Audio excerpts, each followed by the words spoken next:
remembering a retired NYPD detective who became the face of the 9/11 health crisis.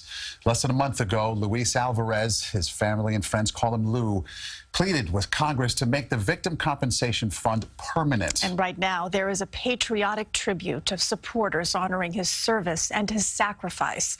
CBS 2's Hazel Sanchez live outside Towers Funeral Home in Oceanside. Hazel. Maurice and Christine, family and friends tell us that Lou Alvarez likely wouldn't have liked all of this attention. He was a humble family man who liked to keep his life private. Nevertheless, he took on a huge fight when he was at his weakest, and now he will be forever remembered as a hero. Retired NYPD Detective Lou Alvarez touched so many lives, his impact evident in the long line of mourners outside Towers Funeral Home in Oceanside, Long Island. Alvarez's older brother says their family is grateful for the overwhelming support.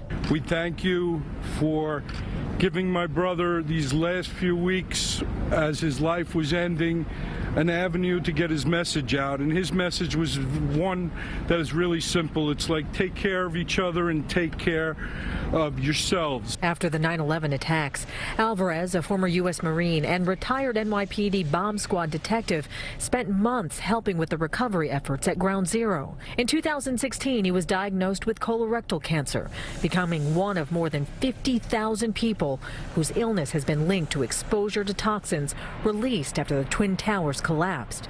He received benefits from the September 11th Victims Compensation Fund, and even in failing health, continued fighting for those who haven't.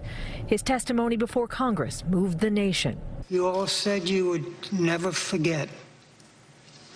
Well, I'm here to make sure that you don't. Those close to Alvarez say the 53-year-old married father of 3 sons was quiet and didn't like attention, but he wanted to speak for those he felt weren't being heard. He was so concerned about helping others, even while he was fighting for his life.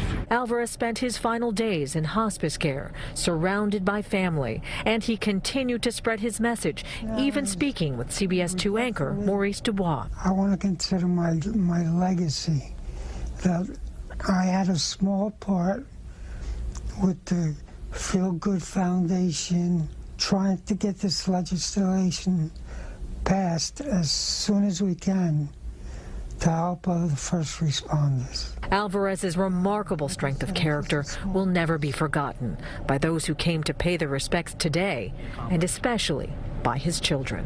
Before he became a hero across this country, he was always mine. He was always a man that I looked up to, who inspired me.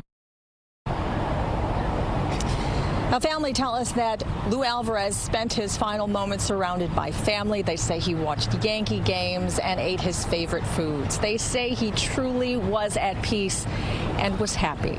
His wake will continue here tonight at 6 o'clock. His funeral will be held tomorrow in Astoria, Queens.